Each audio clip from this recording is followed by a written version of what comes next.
Hello, ladies and gentlemen, boys and girls, and welcome to yet another episode of the Wrestle Geek podcast. It is Tuesday. That's right, I said Tuesday, April 24th, 2018. I'm your host, Mitch, one of your hosts, and I'm joined alongside by, as always, from the United Kingdom, Howie. What's going on, brother? I say hello to you both once again. Yeah, all is well here in the United Kingdom. It has actually been quite sunny here this week. We had a freak heat wave, which is very unusual for April. It was like July-like weather for 2 days. Everyone went crazy. People just stripping naked in the streets to try and expose their white bodies to the sun. And just everyone goes crazy for the sun. And then it's just gone cold again. It feels like autumn now. Apparently it might snow again. Yeah, that's what it was saying in the tabloids. It was like, how can this be? How can we get from July-like weather to like snow? In the words of Vince McMahon at Good Friend, Better Enemies, let it be over. Just let it be over. Yeah, like, good God. I mean, yeah, but it was nice to have a bit of sunshine. Everyone's enjoyed Absolutely. it. Absolutely. We had it today here, and it was beautiful, and I enjoyed it. And I went out and actually did stuff, which, you don't catch me doing in the 30 and lower degree weather. But also joined by my other co-host, Rich. What's going on? Mitch, Howie, what is going on? Great week so far. Even though it's only Tuesday, beginning of the week is, we still got some time for the week to go downhill, but hopefully it stays positive. It still counts, Rich. It still counts. As long as it still does. As long as you're above ground, it's always a good day.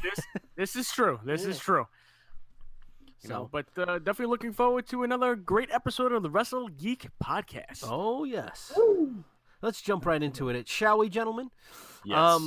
So we had Monday Night Raw last night. It was a pretty decent Raw. I wouldn't say it was as entertaining as last week's Raw on an overall whole, but still a decent episode nonetheless. And we of course opened up with everybody paying respects to Bruno Sammartino, who passed away last week. Our thoughts and prayers are also with the Sammartino family. It's sad, because Bruno Sammartino, a little bit before my time and a little bit before your guys' time, I believe also, because we're all around the same age. Yes. However, watching old footage and hearing about it from my grandparents and my father and, my friends' parents and things like that, and then, like I said, seeing some of the footage now that's become more available to us after they kind of made amends and, buried the hatchet with WWE, and they started, promoting him again properly. And then he got inducted into the Hall of Fame, and we got the beautiful video package and stuff like that. So it's definitely a good time to be a wrestling fan when it comes to, the annals of time and being able to go back and see some of the old stuff. In any case, with that, you can really appreciate what Bruno Sammartino contributed to the wrestling world and sports entertainment. Yeah. And he's kind of like one of the I was going to say like a pillar of the industry, maybe more of a foundation. One of these, it's going back to the territories, isn't it? He was the champion of the New York territory, and there were so many others. Like Dusty was the Florida guy. Yeah. God, who else is there? I'm trying to think. I can see it in my head. Who I'm trying to think of, but you know what I'm saying. I know what you're saying. Flair was kind of Pacific, kind of Atlantic, East Coast, kind of midway up. I can't remember what state that is, but and then who else was on the other side? There was Luthez. Many champions from all different places, and he was the New York guy. He was the Worldwide Wrestling Federation champion and held the belt for like forever. He was a way paver. He paved the way for a lot of the guys that came after, and he definitely set the foundation. And he, I heard it somewhere, but I also said it to my fiance not too long ago. But he really is like the godfather of the WWE. You know what I mean? Like he really was like the guy who started it all, like where it started to go, with, and then Superstar Billy Graham and like Hogan after him and stuff. They all like kind of like piggybacked off of what he had started to build already. So it's kind of cool to and I'm happy that they made amends, and I'm not saying that WWE wouldn't have put together a nice package and paid their respects. But I feel like it was embellished a little bit more now because they had kind of made friends with him. Had he died before Triple H mended the wounds, it might not have been as extensive, is what I'm saying. So yeah. But yeah, I agree with that 100% for sure. And that's good for him too, because that's his legacy. And the man, Absolutely. obviously, he worked very hard, and you could see that he wasn't like steroided up or anything. It was way before that time, like he was just a natural beast, like almost like a grizzly bear, like a big, brawly, wide-chested, monster of a man. He was like a mountain of a man, I mean, he wasn't the tallest guy in the world, but he was big. He was just a big guy, So, so it's a shame. And I think he still holds the record for the longest reign, right, of champion. Isn't he the longest? I believe so, yeah. It's him and Backlund, right? Are like the two. Yeah, I think it was like 4 years. So yeah, I think him was 5 years or 7 years or something like that. And Bob Backlund was like 5 years or something, 4 years. That would never happen in today's time. Never happen. No. Imagine Jinder Mahal being the champion for 5 years. No way. Like, nobody would watch. Brock Lesnar is like, he's already over the year mark, right? So. Jeez, they could do it with Brock. And it feels like an eternity. But you know what's interesting though, as far as that goes? Back in the day, like when San Martino was champion and stuff, he wouldn't defend it like on a monthly basis. It would be like time periods, like kind of what Lesnar is doing with the Universal title, like 3-4 months at a time. So in essence, you're getting now with Lesnar a little bit of the old way of how a champion should defend his title, right? But we're so used to seeing it defended every single month. Possibly every week, and everything else, that we're not used to seeing it put into that perspective and into that point, that point of view. So that's why I kind of think people are kind of upset about it. But in true champion sense, that's what they did back in the original days with San Martino. Yep. And Vince McMahon brought that back. I guess he was trying to they say always old things come back and become new again. I guess that was kind of like what's happening. But in my opinion, if they're gonna do something like that, it should be with somebody that's a little bit more respectful to the business. I feel like you could say whatever you want, not you guys, but in general. I mean, you as like a general statement, but I feel like Lesnar is like, and we've already beat this to death, but he's so stale right now, and he has no love for this business. He has. Well, I mean, not only that. Did you guys notice in the beginning of Raw yesterday when he had all the superstars on the top of the stage? Where was he? Where was he? Yeah. He's your champion of your show that you're broadcasting right now, and he's one of your top guys, and he's not front and center. As a leader. Was he up there at all? I didn't see him at all. No. He wasn't up there at all whatsoever. You couldn't even see him unless he was hiding in the back somewhere, in the back of the back of the group. But as soon as the memorial thing was over, as far as them ringing the bell 10 times, and during the video package, next segment, Lesnar walks out. It's like, so you mean to tell me you couldn't stand out there, and then after the thing was over, come back and you could. They could have just had they could have had his music playing while he was standing in the ring already. Of course, like they do when they go to commercial break. And actually, by having his absence in the lineup of people there, in order so that people like us now discussing it wouldn't then pick out and say how disrespectful it is that he wasn't there. Paul Heyman easily could have woven something into his promo there and sort of gone something like he could have almost done like a comparison, to he could have been like, great, Brock Lesnar recognizes great champions like Bruno Sammartino, and then he could have said how it inspired him or something. So he could have said something like, let him rest in peace, and Brock Lesnar will carry on the legacy of the fighting champion. A champion like Brock Lesnar to continue that, that thing, it would have been just better, wouldn't it, if they just. I mean, this is just like the cherry on the top. We've already had the icing on the cake, and now this is like the cherry on top. It's like enough is enough already. Maybe it wasn't his decision, maybe it was, whatever the story is. But no matter what, I'm sure that if he said, listen, Mr. McMahon, or Vince or whatever he calls him, hey pal, I want to come out there and stand. I feel like it's my right and my honor as a champion right now to be out there and stand there with you guys. I would have, even if they told me they didn't want me out there, I would say, listen, I out of respect, with all due respect, I want to be out there because I'm the champion now, and it kind of shows that I represent and I have respect for this business. So, and I'm sure they wouldn't have fought him on it and said, no, you can't be out there. They wouldn't have done that. So it's because he just didn't want, and it makes me very angry. You know what I mean? Yeah. It's I'm right there with you on that. Absolutely. Yeah, totally. I mean, I think other people will have noticed this as well, and maybe it's just his way of being a heel. This is like I don't know, but that's not excusable. That's beyond the whole face heel storyline mode. This is reality. This is a guy that put so much time into the business. He's a pioneer of the industry, and you can't even go out there and even have Heyman like we were saying. Just even mention something into the promo. Come on, really?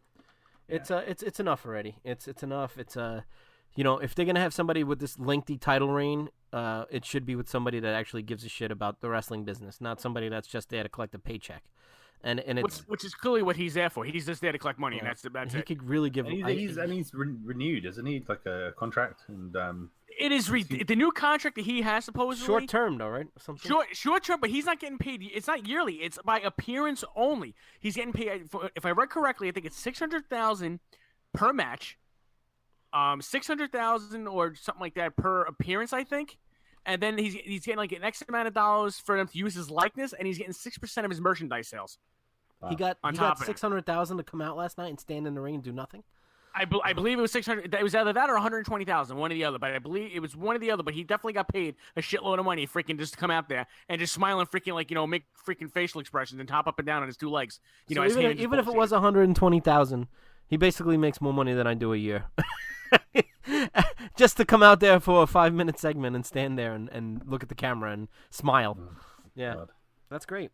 Man, I wish when I was younger, I wish I weightlifted more, and I wish I ate more steak. Well, you had the height for it, Howie. See, I gave it a shot. I was in wrestling school. I did all that, and I was just too short.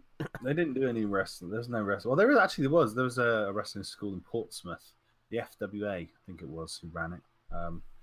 Was it? Well, no, I can't remember his name. The trainer's name, Sloan, something Sloan. But yeah, there was wrestling schools around. It's just I don't. Yeah, it wasn't as I think prevalent back then.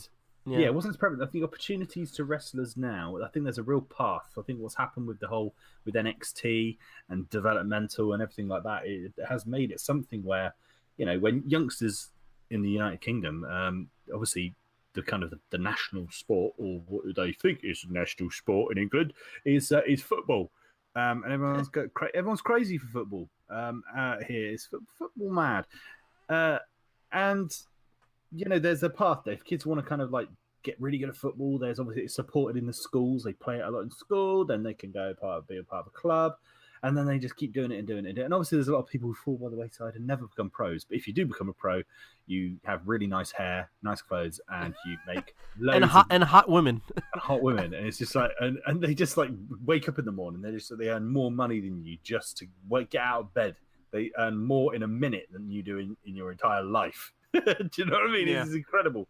But there's a path. It's actually sickening if you think wrestling about it. Now has a bit more of a path where it's like if you go, right, I want to be a pro wrestler, you can find a trainer, you commit to training, you have to drive a bit, I guess, and then you can you try and get on shows, and then eventually you UK circuit or whichever is your local circuit, and then you're gonna go. You could go to Japan, or you could try and work your way up through the States or whatever. There's, but you have to commit to it greatly, and but it wasn't like that before. I think because there was always a very mystical, what's the word? Enigmatic sport, quite mysterious. It was protected.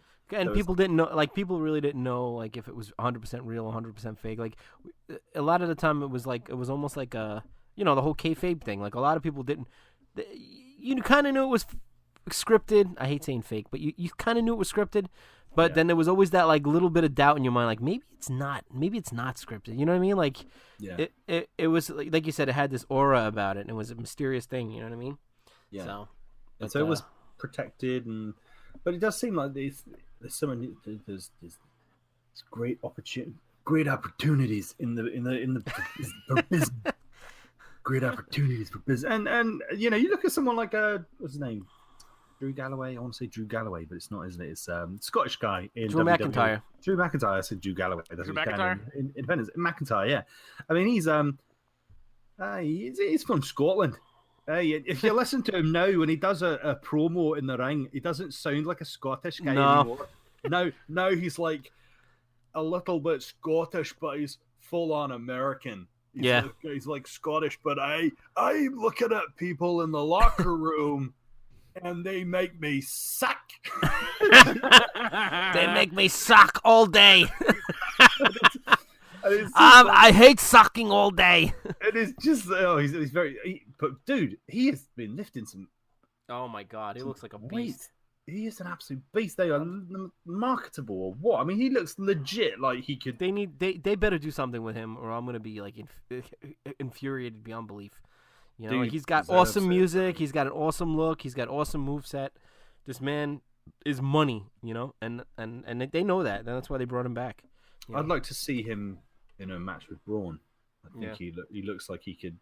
He looks big enough and powerful enough to be able to take on someone like Braun and be quicker. And you could have, so much potential. But we'll get to that, won't we? There's a whole section in Raw dedicated to these guys. The first segment after the Bruno thing was obviously we were kind of touching on it, but it was Lesnar and Reigns in like the face off or whatever it was. Yeah. Yeah, it's what it was. It wasn't even, there was no contact, right? It was just like blah blah blah blah blah blah blah blah. It's my yard, blah blah blah blah, and then he dropped the mic, right, and that was it. Yeah. He left. He's like, the results when I leave, like, start here, but I'm gonna have the Universal title. He's like, I don't know how I'm gonna leave, but I know when I leave, I'm gonna have the belt when I leave, and I'm gonna leave. And right now, I'm gonna leave. So drop the mic, and I'm gonna leave. Please don't kick my ass. The bottom line is, I'm gonna leave. Okay, and, just remember that. All right. But and then the first match was Bobby Roode versus Elias. Was dropped to Samson, and apparently maybe soon Bobby will, and they'll just start calling him Bobby. It was Bobby versus Elias, but so Elias won, right? Didn't he do it was, I think it was kind of a mishap finish, like whatever was supposed to happen. Like he kind of pulled him into the rope, yet his head never hit the rope, but yet he suffered whiplash, and then it was a roll up. It was just like, But it was nice to see Elias Samson score the victory over Bobby Roode. So they're not actually burying Elias. They're kind of building upon something with the two of them. Yeah. Going forward. So it wasn't bad. Yeah, it was a good match. What about you, Howie? I think if they're building a feud between the two, then it kind of makes sense. Kind of odd though, because Elias got squashed, but. What was it last week? Bobby Lashley come out and destroyed Elias, so it kind of you thought that maybe there was something going on there, but maybe it's that he's going to do something with Roode. But Roode's only just come to Raw, and I've always seen him as being quite a valued competitor. That they've been pushing him and stuff. I don't know. We'll just see what happens next week with that one. See which way they want to go with it. But the match was okay. It was pretty good, and like I say, the finish. I was a little bit confused by it actually. But the roll-up thing, it's a heel win, isn't it? Really? Absolutely. That's all that matters at the end of the day. Yep. Yeah. He's like when Steve Austin first started to become a face. He was still cheating and stuff, but people cheered him. So yes, that's what's going on. Yep. But and then the next match was the tag match. We had Matt Hardy and Bray Wyatt versus the Ascension, newcomers to Raw. And you think that when these guys, maybe they're not the greatest in the world, but we've said this before on the podcast, but they were great in NXT, and then they came up and like they were just like a parody of themselves somewhat. I don't know if it's because of the way they were promoted or pushed, but it just kind of was a letdown. And then so you think that after bringing them now on Raw, after they somewhat got a little bit over with those other two jamokes, you thought that they'll do something with them, but I guess they're just back to their jobbing ways. And they lost to Hardy and Wyatt. They've been discounted in value so much. Yeah. That they are just like meaningless in that. Obviously, they look like pro wrestlers. They've got the face paint and everything like that, but nobody really takes them seriously for anything. Even though they've got this kind of kind of gimmick. It really is like a. They got stuff for the eyes, and they've got like contacts in, and they really are like a parody of an 80s, 90s tag team. You know what I mean? Like that's what they are. Like they. And they could have. I mean, back when they were in NXT, that was quite serious. There was that gimmick was put across as being very serious. They look badass.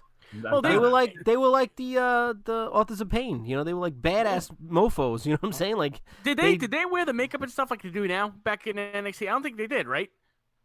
I thought they did. They had some face paint, but I know it wasn't the same. It was like a different look, if I remember correctly. Yeah, they kind of. They had like only part of their face paint. It was like a little bit dark or something, like maybe around their eyes or something. If I remember, I'm almost positive. Yeah. I saw, but it wasn't. Now it's like it's more elaborate. Their face paint. They like got a whole face thing and the stitches looking thing, and they've got. To me, I think they've actually still got quite. When it's put across right, quite a cool gimmick, and and it would be easy to revive that. You could start making them go on, and actually look effective, and it would be actually good to give them a chance, give them a go, because it helps mix things up a bit, and for us to think, oh, we forgot about them. Oh, actually, this is pretty good. We get new combinations, and we can start seeing, people get put across, people that we discounted put across. I look at it this way: if you can resurrect and make Jinder Mahal WWE champion, you can do wonders in anybody in the That's company. true. Right. You're absolutely right. That's a good point. But he also did have a whole makeover. He had a complete makeover too. True. And atrophied nipples, yes, and veiny chest and arms. So he is one big dude. Go figure it, people. I bet he's got one of those handshakes where you just you remember like I said, like Billy Gunn, you try and shake his arm, but like good old Mr. Ass. You try and shake his arm, it won't move. You shake yourself. You go up and down through the energy that you've exerted. That's true. What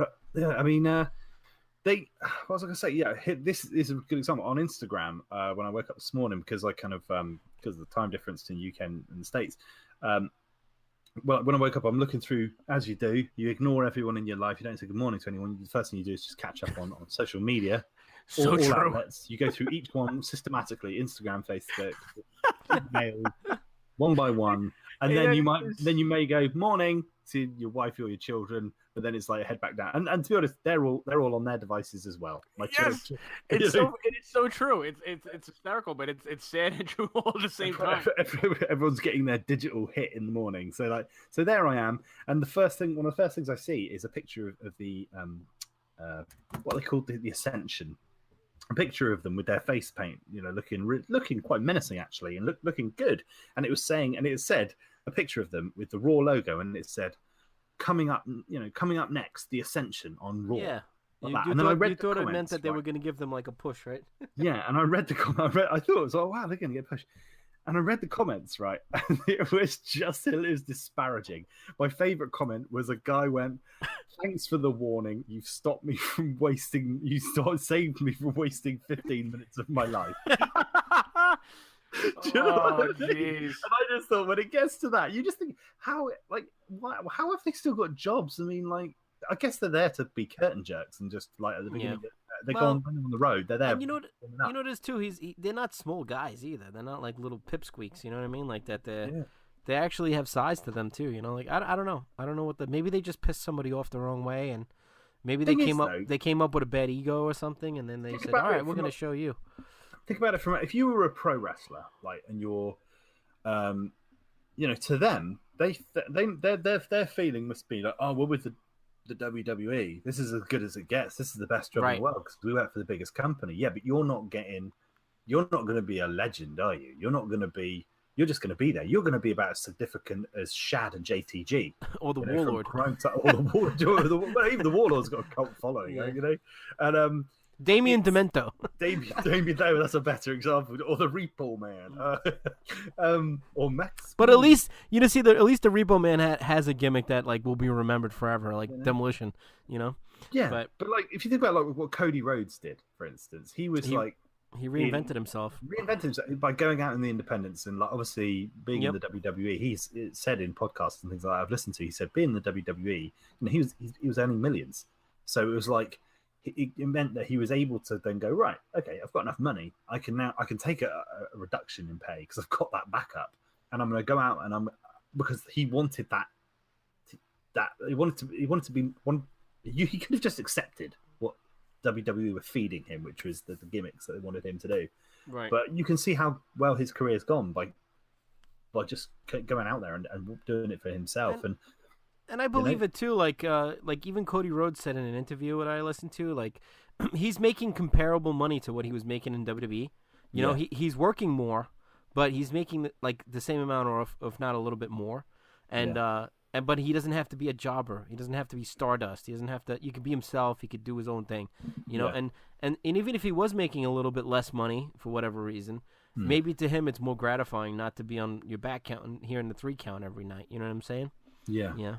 I So, think his status is definitely risen, and Yeah. one day I'm be sure back. that he'll be back, and he'll be in the upper tier, you know, Yep. where he wasn't before. He was mid cast. Absolutely. One day he will be a main eventer at the very top because he will just have that legacy of his own career. By him leaving and going into the independent circuit and going to Ring of Honor and in New Japan and doing all these different things, he's definitely made his career turn 180, and he's become one of the most recognized faces now in the industry. I mean, like he was originally he was Cody Rhodes, he was Dusty Rhodes' son. Now I think by him doing what he's doing, he's made such a name for himself that he's world renowned. And I would even say maybe even bigger than his brother Goldust. Dustin. not only did he reinvent himself, but he also he validated himself. You know what I mean? Yeah. Like he doesn't have to live in that shadow anymore. You know what I mean? Exactly. He's his own man right now. He's I his agree. own man I in the agree industry. 100%. Absolutely. I'm with it. And up next on the Raw agenda, that sounds pretty cool. I'm gonna start saying that. The Raw agenda is Kurt Angle, and he's on it's the first ever episode of the Sammy and Kevin show, I think, right? If I'm not mistaken. That is correct. They were usually the guests on like other people's show and things like that, or the Miz's show, whatever the story was. But this is their first ever show, and it was pretty damn entertaining.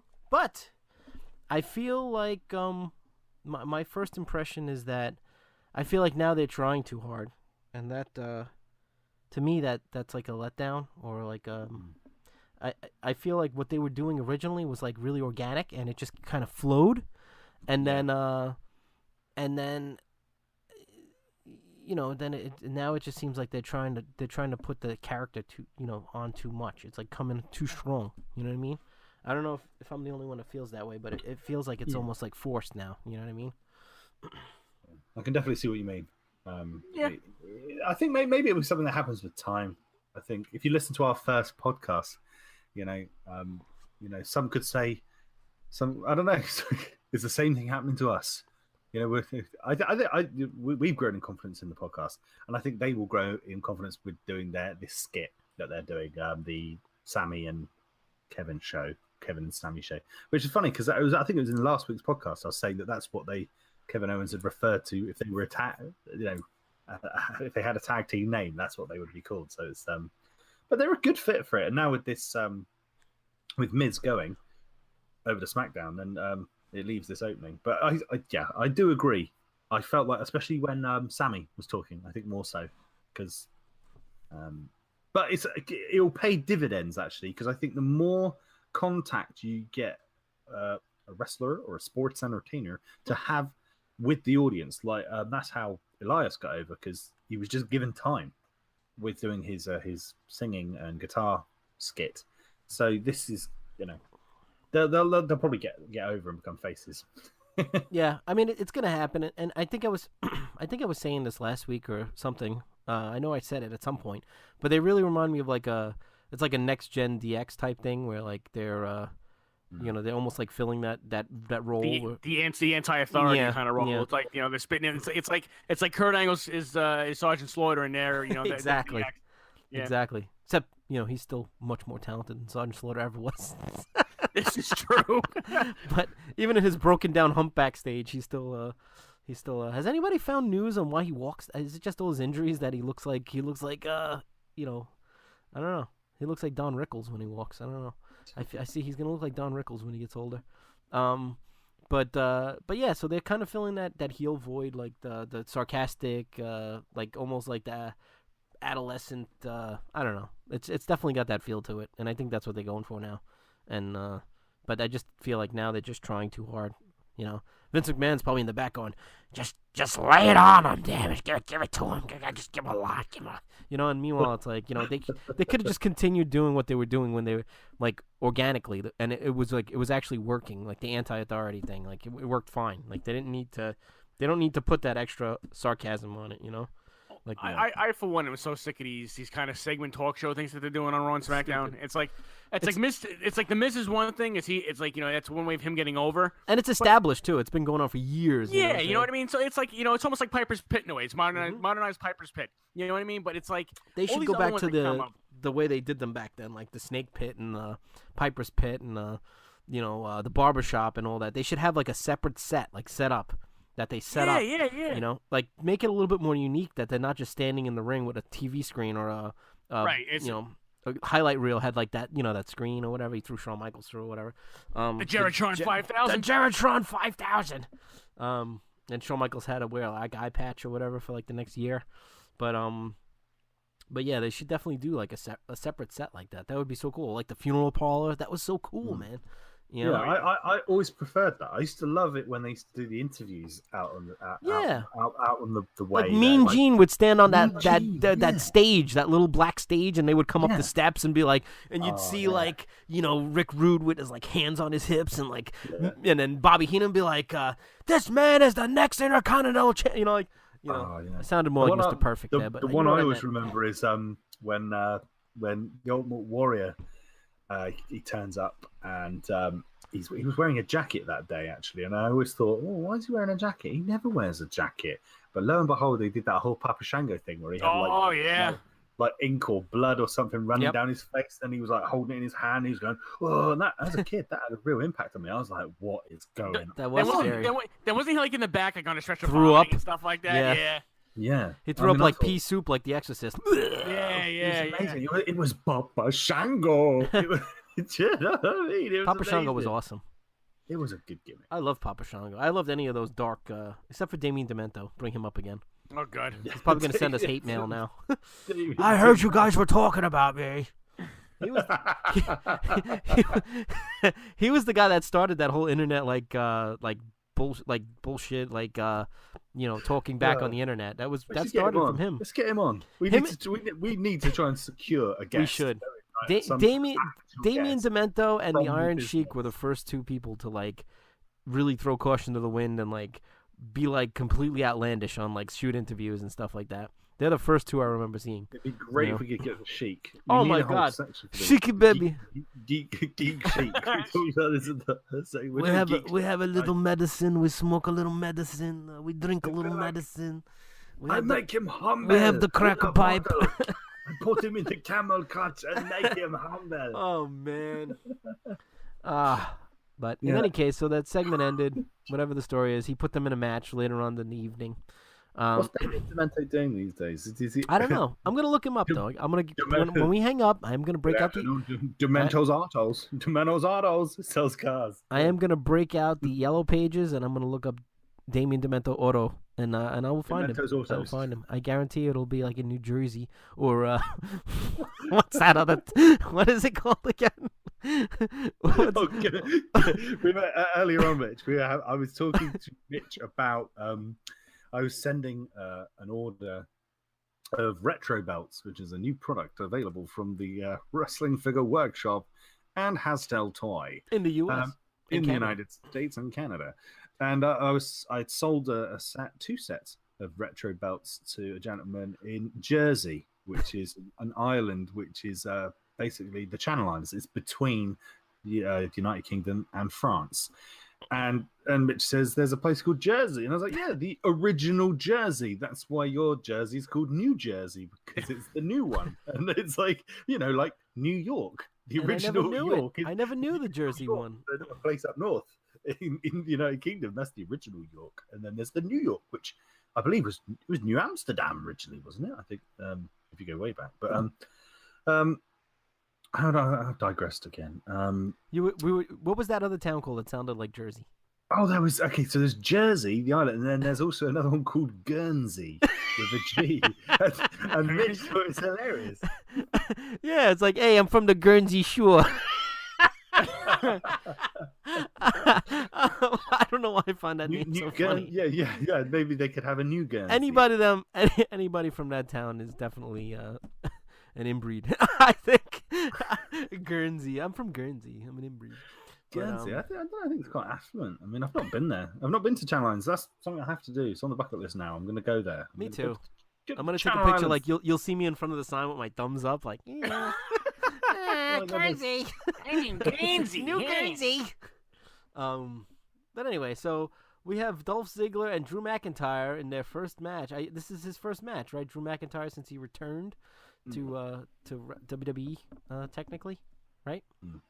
Yeah, it is. It's because he showed up last week, and then he had to. I guess the tag match was to kind of like break him in a little bit because maybe he's still a little hurt, or he's just coming back from the injury or whatever the story is. So they put him in a tag match with Titus Worldwide, and I don't know. You already know what the outcome of this is going to be. And then he got on the mic, and then it's basically exactly what we all said last week, and that's he kind of ran his mouth almost like the Shawn Michaels, and he's almost like the Diesel. But then Drew McIntyre actually spoke, and it sounded something like this, Howie. Well, what I noticed was how American his accent sounds now, which is good because I think it does sound more commercial and does come across better on screen. Yep. Kind of like who's the actor from 300? Gerard Butler. Gerard Butler. It's like an American accent, but with like Scottish overtones. Because they don't. I mean, he talks particularly Americanized Scottish. Like, because I bet when he goes home and he's like, "Hi, mommy, how you doing?" And he's proper like, what you saying? What are you saying, pal? But no, he very Americanized. But I've been fascinated by this return because he's been having these comparisons with Diesel, Kevin Nash, and Dolph Ziggler to obviously Shawn Michaels. But this is a very different pairing if you analyze how it works. With this one, they just kind of turned up together. It's just like, oh, we're just going to put Dolph with Drew, bang. But with the whole Diesel thing was obviously he was brought in as a kind of hired muscle, wasn't he? A bodyguard. And then we saw the friendship, then the disintegration of the friendship, and then the new friendship, and then the disintegration and then the again. Disintegration of that. But then the roles were reversed. Shawn Michaels was the heel, and Shawn Michaels was the face, and then Diesel was the heel. That's right. And I think I kind of preferred that kind of build-up, whereas with this, I can't see it ever having necessarily the lifespan that. No. It's probably gonna last a few months, and then it'll. Yeah. But it was a really good match. I mean, and they had heat. It was like the crowd were lapping it up, and I guess a reaction is what you want. And it seemed to kind of like Dolph Ziggler seemed to be. He's real chirpy. Yeah, he seems happier now. He's got a friend. And I think, and it's piggybacking off of what you just said. I feel like in my mind, I kept saying to myself, like, what the frig can they do with Dolph Ziggler to like validate him again, to make him relevant, because he did kind of become a jobber for a little while, like a glorified jobber. You know what I'm saying? Somebody that held the world title at one time is now all of a sudden an intercontinental title, then a U.S. title, right? And did he hold the tag team titles also? I don't remember, but what I'm trying to say is that I was trying to find, like, in my mind, like, if I was booking and I wanted to give Dolph Ziggler like one more run or push him one last time, like, how could you do it? And I think I don't know if it was like intentional or unintentional, but I feel like they stumbled on it somehow to make him relevant again. And to your point, he did seem a little bit more energetic and a little bit less like, wow, I used to be the world champion and now I'm like jobbing to, whoever, Bobby Roode, or whoever it is that he's losing to that week. You know what I mean? So they found the right recipe to make him relevant again. You know what I mean? Like to give him that little extra oomph that he needed to be a superstar again. You know what I mean? Yeah, I don't think we've had something like this. There's almost like tones of I guess the New Age Outlaws or something, where it was kind of like it feels like a kind of a cool gimmick, a cool pairing, where like they could actually build up quite a new identity. Actually, it could actually, if it gets over, it could become something. But I mean, the New Age Outlaws. The only unfortunate thing was that when they finally did break up, neither one of them could really achieve the. I mean, I know Billy Gunn won the King of the Ring and all. And they tried to push him. Yeah, they really, really wanted to. But it just didn't work. Like, I hope that doesn't happen here because I really want to see Drew McIntyre like in the main event at WrestleMania one day. You know what I mean? Dolph Ziggler's. I feel like he's already had his like peak, But Yeah. the night is young. I mean, he's not that old, and I'm sure he could still have another peak if he wanted to. You know what I mean? So he could have multiple peaks. That would be cool. I mean, the match they were in was actually pretty awesome. I mean, obviously they destroyed Titus Worldwide, they destroyed Apollo, and they rightfully so. did a lovely spot where Drew McIntyre had Apollo hoisted into like an Alabama slammer, but a reverse Alabama slammer. So he was looking the other way, and then Dolph came in and did a kind of a low super kick onto Apollo's face, and then after hitting him with it, then Drew flipped him over for this reverse Alabama slammer and just planted him on his face, and it was like, ooh, that looked like a nasty one. But yeah, so and then they finished him. They do this kind of zigzag Claymore combination finisher, and that looks powerful. It's a bit like the Authors of Pain's final chapter or whatever they call it. But it was a little. I think it's a little bit more impressive than that. I think it's better. Yeah, yeah, because I think for such, and Richie said this last week. I think, for such big guys, they should do a little bit more of an impressive move. You know, hell yeah, without a doubt, they got to have more of a high octane, like move that's gonna really make an impact. That move, that's something I would expect to see. Like it's lackluster, and it doesn't photograph well. I would expect to see something like that, like done in the cruiserweight division or something like that with smaller guys. They could do a quick flip or something like that when they hit. Like they can actually take the bump a lot harder. Yeah, absolutely. But in any case, so then Chad Gable versus Jinder Mahal. Chad Gable appears out of nowhere, and Jinder Mahal is back on the job circuit. Yes.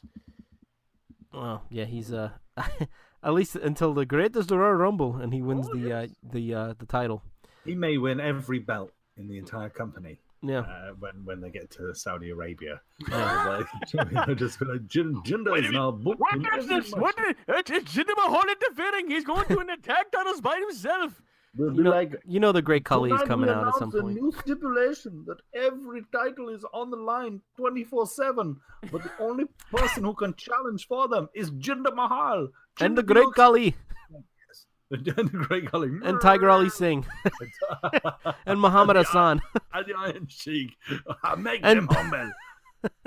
And the Sultan. Oh yes. So and Tiger Ali Singh and Babu. Oh, and let's not forget the Singh brothers. They're the tag team champions for life.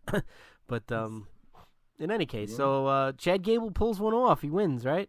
And did you guys notice in the fashion of WrestleMania 8, Roddy Piper versus Bret Hart finish? Yes. Yep. Yeah, and it's so funny because as I was watching it, you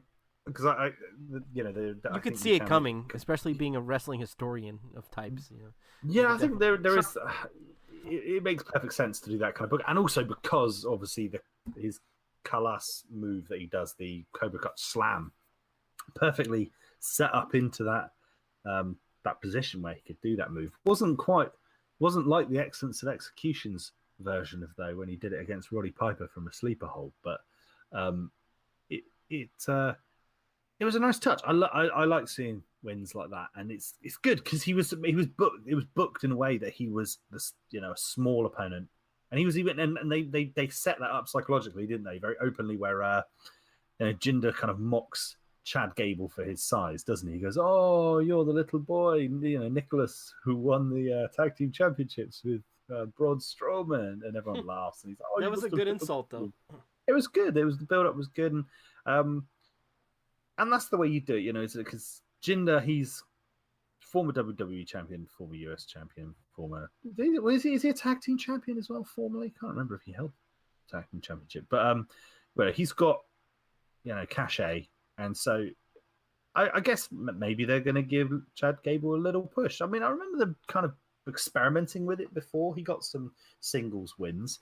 I remember in one of our podcasts we were talking about, he was really impressive with his German suplex that he does and things like that. So, oh yeah, I think it's time for him. He's definitely a good, solid mid-card wrestler that could definitely carry the Continental US title for I think, absolutely, and bring good value to it as well. He needs a catchphrase. Like how Daniel Bryan got over with yes or Gable. Gable is able. Actually, I watched after Mitch said you said about on the WWE Network there was the Raw 25 documentary where they showed all of the build up and everything that's going on behind the show and Oh, that was really good. And it was great actually. And I watched that, and actually you saw how pivotal and how important the Miz was to the show. Yeah, and yeah. he's very much a focal point, winning the Intercontinental Championship and then having a drive over to He's Manhattan like, I don't even Center. know what I'm gonna do. They just want me to come over here. Yeah, it was really great. But I mean, he actually it just proves that they knew that that show was a piece of shit. Yeah, you know? exactly. They knew that they blew their load in the beginning of the show with Austin, and then it was like, all right, we're gonna have the Undertaker come out and mumble some nonsense that nobody even knows what the hell he's talking about. Yeah, really was nonsense. You know, it's not like the Ultimate Warrior where you just be used to everything he said not making sense. This just didn't make sense. You know what I mean? And then just with everything, like it was cool. Like, but did you see what I was talking about? How like the actual that documentary actually was better than the actual Raw itself. Like they were able to like glorify it and like they almost like shoe shined it. Well, yeah, like, they rewrote history with it. They kind of they made it look like it was the greatest night in Raw history. And meanwhile, it was like the worst. It wasn't the worst, but it was definitely up there with a lame build up. It was like such a high build up to a lame show. You know what I mean? It certainly sugarcoated everything. And but what actually my point for bringing that up in a huge digression, but a fun one, was the Miz. He's a clever guy, and he is respected in the business. And they were talking a lot about him, and him talking about being respected by the fans. But I believe it was him who said to Daniel Bryan way back when, because he had his own gimmick of awesome, and he said you need a gimmick, and that's where the yes came from, because he thought, okay, well, I'll work with this. And so that's good advice to any sports entertainer. Get yourself a catchphrase. And because I think Chad Gable did have one. I remember him in NXT when he was in American Alpha. He would say, they'd go, I'm ready, willing, and Gable. And I thought maybe drop the Gable bit, because ready and willing could be good. It's like you can imagine him saying that I am ready. Well, isn't that Zack Ryder's gimmick though? Always ready. He's always ready. Is it? Did you hear he got injured actually? Yeah, he hurt his knee. Does Zack Ryder say always ready? Yeah, he does. I sent him actually. I sent him a text message telling him. I know his gimmick is being woo woo woo. You know it. You know it. Well, no, now his new thing is always ready. Woo, woo. That is what I see, or know Zack Ryder for. It's the woo woo. And that is a cool. That got over. I thought, but we know. We talked about. Yeah, we had an episode basically devoted to Zack Ryder, but we didn't even know it was devoted to Zack Ryder. Yeah, and it's always with a Z, by the way, and then ready with a capital R, so ZR, always ready. Always ready. I didn't know that. ZR, Zack Ryder. Yeah. There is a line in his song. I do like his theme music. It's one of my favorites. The new one is like a million times better than his. Radio, tell me everything you know. That one. Yep. But there is a line in it that amuses me, because he sort of goes, I'm gonna do dun dun dun, I'm gonna, and all this stuff. But then he sort of goes, I'm gonna wear my pants real tight. Something like it's about going out and sort of. Gonna wear my pants real tight. Oh yeah! And I did that at Richie's wedding. I may have gotten a size too small. As men, when we go out, it's kind of like I'm gonna get the ladies. I'm gonna put on my tightest pants and show. I guess if you look like Zack Ryder, you are gonna go for the jeans that show off the muscularity of your posterior. But for the rest of us, I don't know if it's. No, it doesn't work for me. I just look like I just get a muffin top when I wear tight pants. Oh, tell me about it. Good thing I had a suit jacket on at Richie's wedding. I would have looked like a friggin' muffin man. And coming out next with Matron of Honor, whatever it was, the Muffin Man. Yeah. My entrance music could have been the Muffin Man. It could be like, the Muffin Man. And, Oh, amazing. I mean, I got that. Yeah, muffin tops. We all got them. I need that. Yeah, it's a sign of success and comfort. Okay, that's it. That's The it. end. And I'm totally successful in my comfort, I can tell you. Exactly. I'm gonna get a So- championship belt made, like he had, like Zack Ryder, he had his internet championship. Yeah. Uh, We're gonna have the comfort mate. champion. The comfort champion. It's got a Yeah. picture of an armchair, on it with An the old TV man in a rocker. An old man and in a a little rocker. a little fridge with some beers. I just some went to mine and got my beer out. The side plates have got logos of different snacks and I have stuff. a little beer fridge. I mean, I'm halfway Snickers there. and Funyuns and stuff.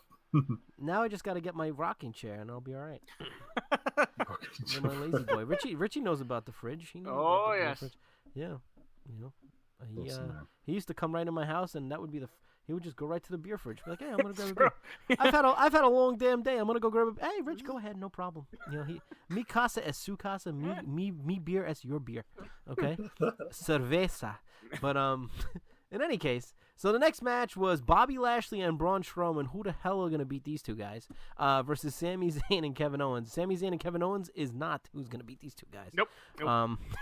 And that was pretty obvious. So then Lashley and Strowman go over on Owens and Zayn. Decent match. Nothing to, I thought it was pretty humorous at certain times, but nothing. It's not going to be match. It's not going to be match of the year. Owens getting bulldozed by Strowman like 3 times in a row. Oh my god. Yeah. I know these.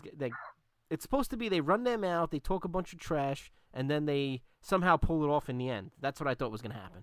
Yeah. Like they're gonna roll up Braun Strowman, or they're gonna do he's gonna kneel down behind him and he's gonna push him over and pin him, something like that, like cheat, But no, they just got their asses whipped, and that was it, So They really did, and it was kind of surprising, but I don't think it'll hurt them. I think they can be strong, they can look strong, and it's not surprising when they are. It's just that the booking was such that the combination of Braun Strowman and Bobby Lashley is that they are absolute machines, aren't they? And that is the point, is that they're going to destroy anything in their path. And it was a good chance to kind of see, because but Lashley's just been kind of dropped back in. He's had to hit the ground running, isn't he?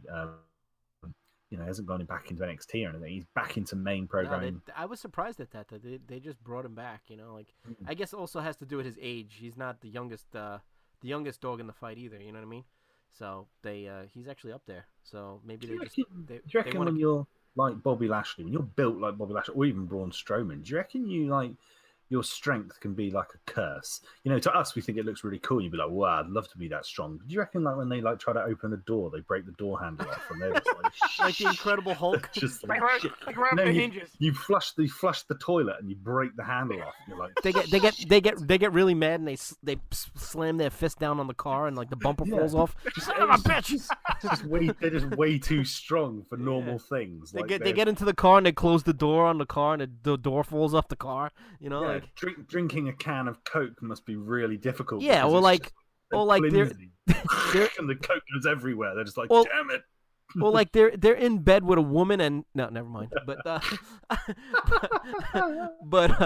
So and then the next segment is one of my new favorite themes. Oh yeah, No Way Jose, No Way Jose. I will never forget. I will never forget when I went to see NXT at Bournemouth, which is just the town along from where I live, and NXT came to do like a house show, and I went to see it. We're in the front row, got to tag hands with Finn Balor. All kinds of cool stuff happened. I remember you told the story about the Finn Balor. You got to touch his hand, and you were very spoke to Dasha Fuentes. Very excited. It was great. But the we actually got to see Shinsuke Nakamura against Bobby Roode, and that was when Bobby Roode hadn't actually debuted on TV yet.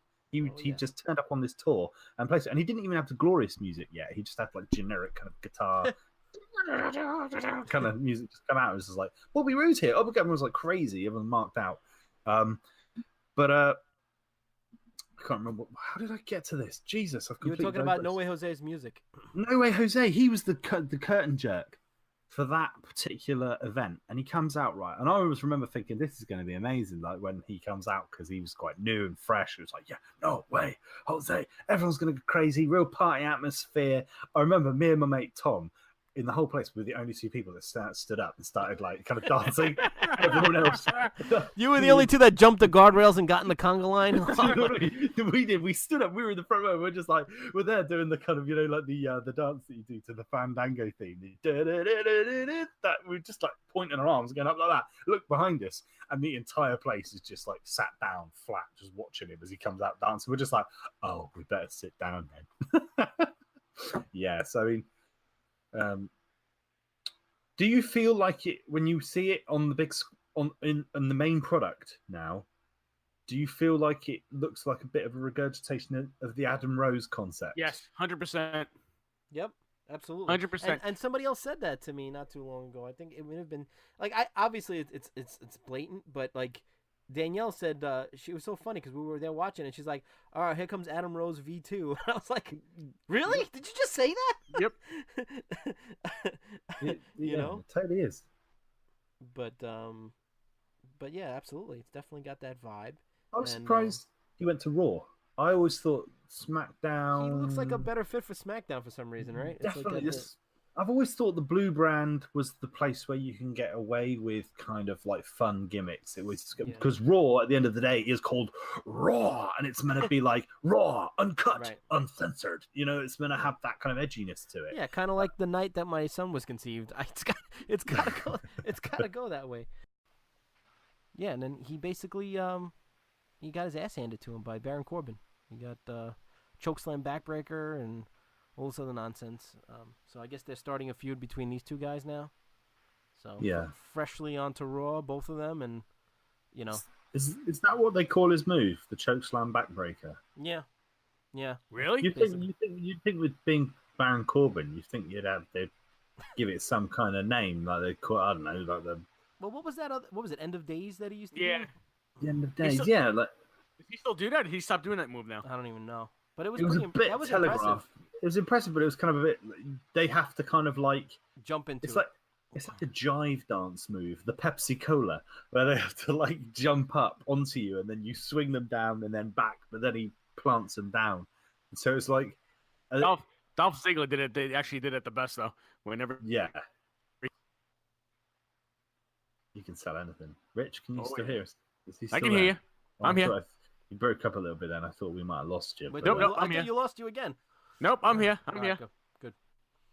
Yeah, I mean, the chokeslam backbreaker. Sort of, what would you call that? What could you call End of Days? They could call it the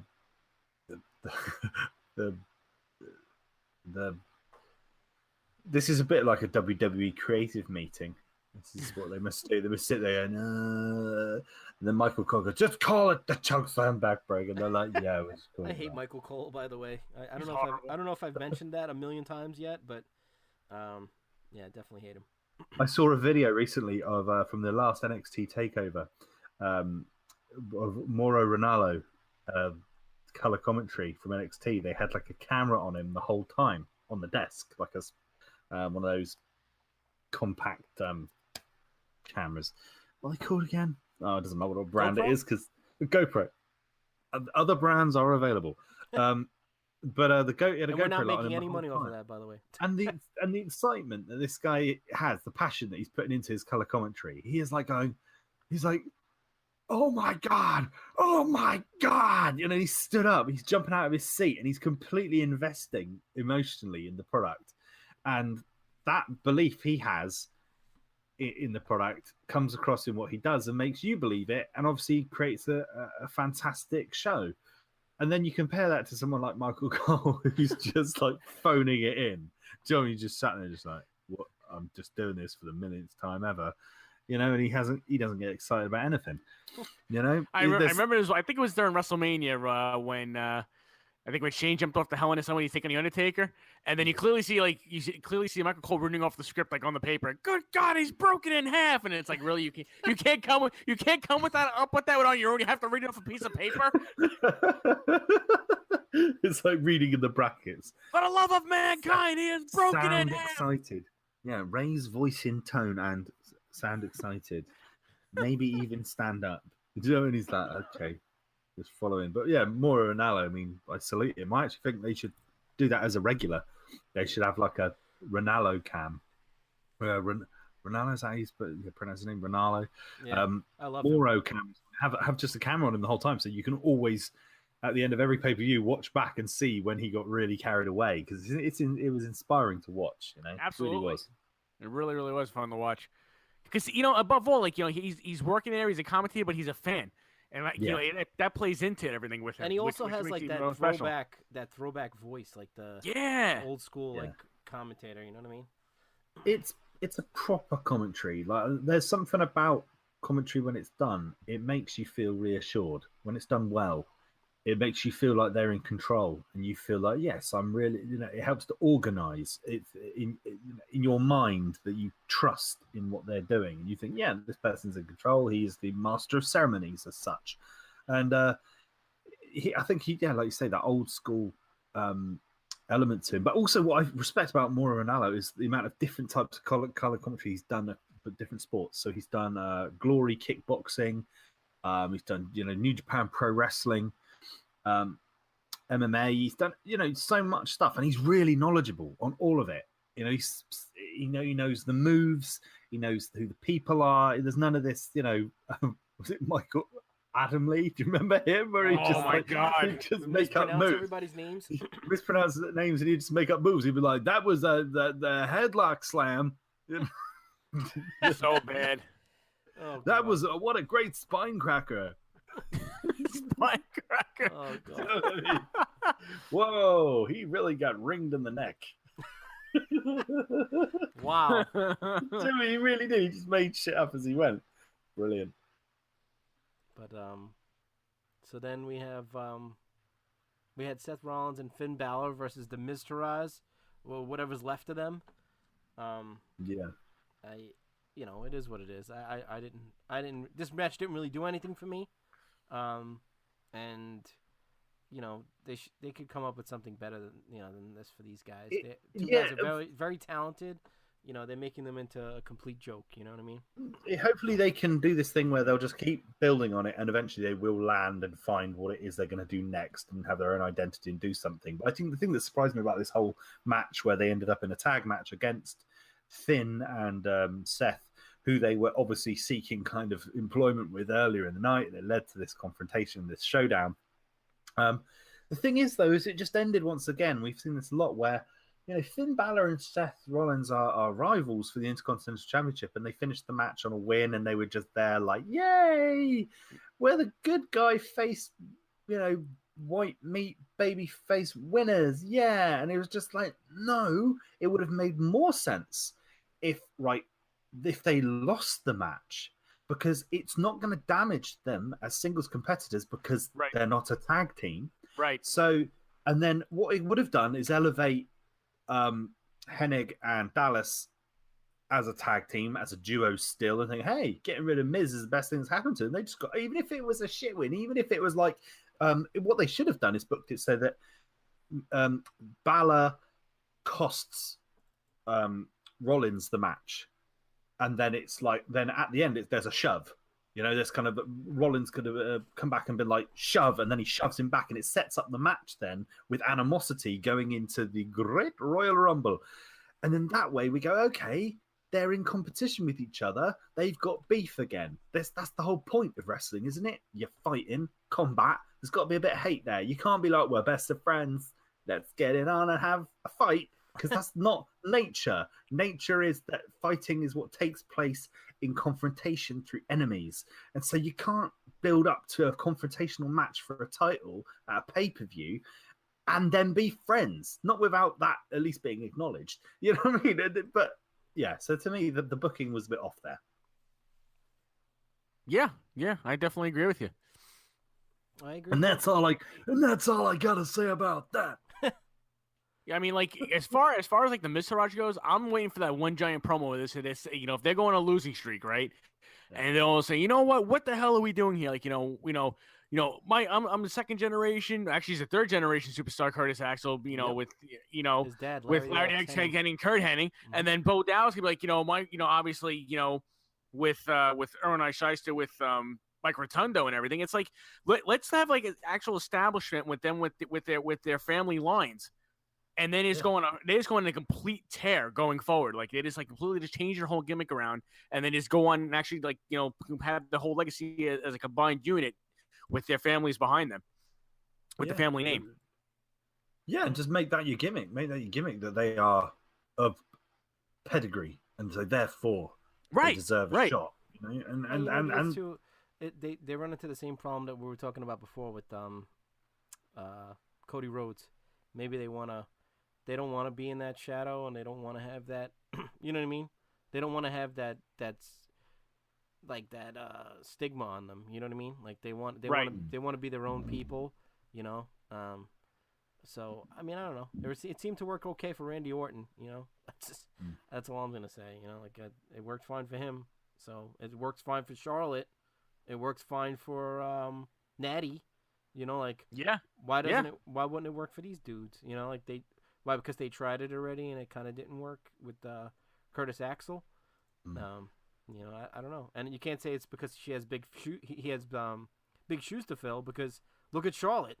Ric Flair is probably revered as the best wrestler in history. You know what I mean? Yeah.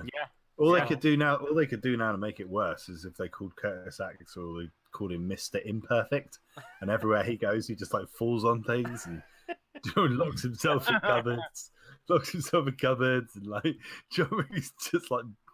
Do you see him backstage trying to do some ironing and burns his hand? Just loses every match. Just complete opposite of his father. That would be just like a complete burial.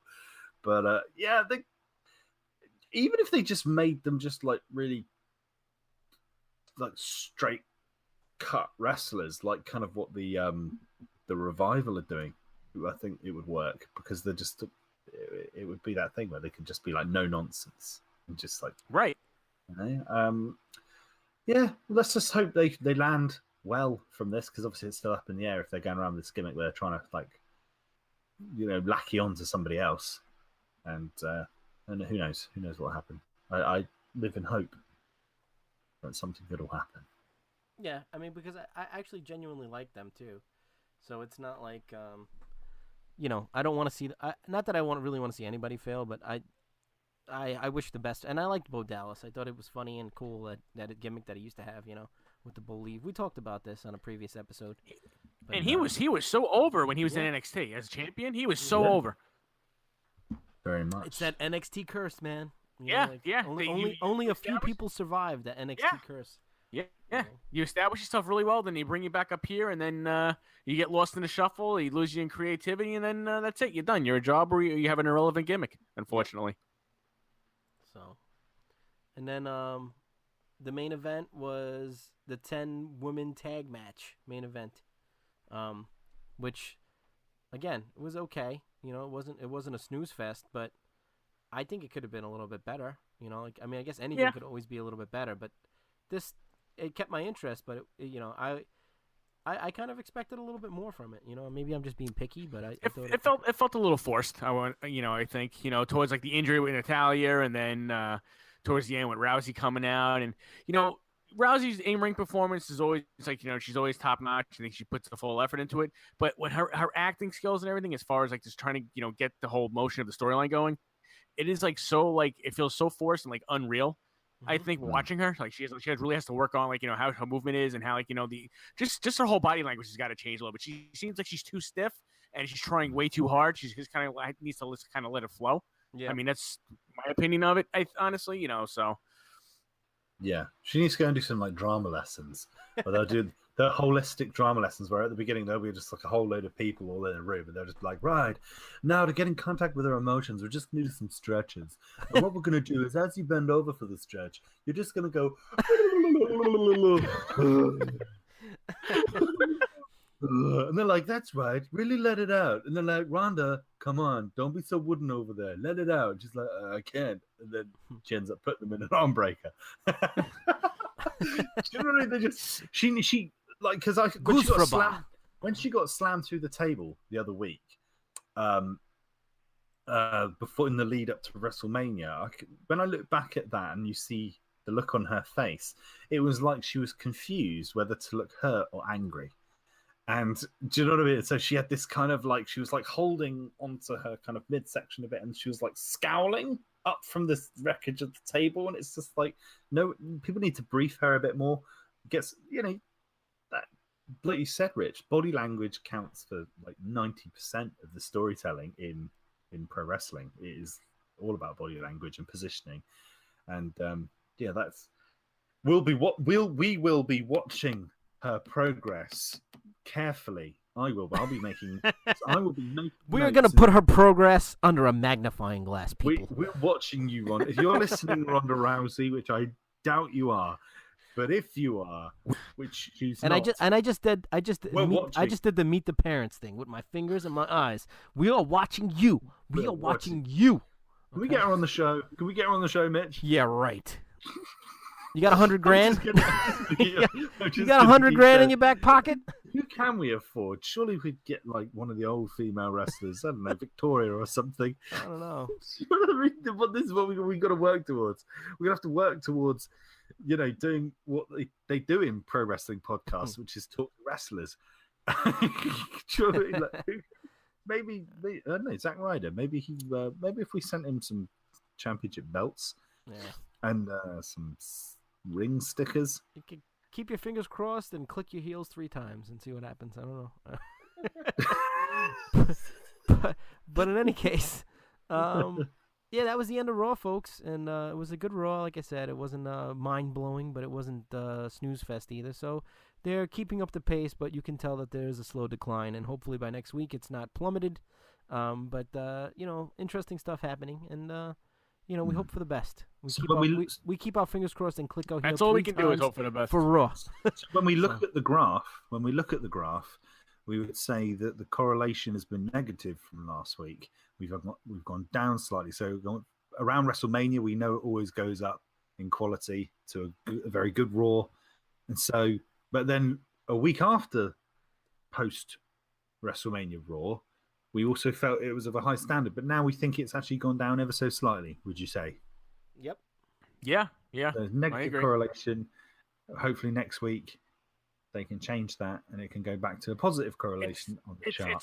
It's almost like they're in the in-between stage. They're like, okay, we got the whole, the WrestleMania, event happen. Now we have the Raw afterwards. Now we're back at the, we have to reset ourselves and go further with new storylines to create for the next pay-per-views going up towards SummerSlam and so forth and so forth. So they're at the point now of like, okay, now which way do we go? I mean, there's still speculation that Roman Reigns might not win the Universal title come Friday. I have a feeling that if that does happen, it's going to be because of Samoa Joe. Yeah, I think Samoa Joe will cost him the belt, or help him win the belt so that he can face him at the Backlash, because he hates him. So he'll be like, "Why the hell is Samoa Joe helping Roman Reigns?" But it's really just because he wants their match to be a title match. So that would make sense. You know what I mean? Thing is, though, hasn't he crossed over into SmackDown? Yeah, but then now the co-branded pay-per-views with the titles and stuff. Oh, I still think they're gonna wind up merging the belts eventually. I hope. I can only hope. Because think about it, why they're constantly saying Grand Slam champion for Jeff Hardy, for Seth Rollins. They're gonna wind up just having. They could have one set of tag titles. They could have the U.S. title, the Intercontinental title, and then you should have the WWE Championship, the World title. That's it. That's all you need. That's essentially the U.S. title has just replaced the European title, and that's pretty much all it is. Absolutely. Yeah, it's true. But all right, boys. Well, until next week, we're signing off, and we'll see you next week. Till next week, boys. See you guys. Good night. Later. Don't forget to check out Wrestling Good night. Figure Workshop, and also Hastel Toy. Throw that in. You know.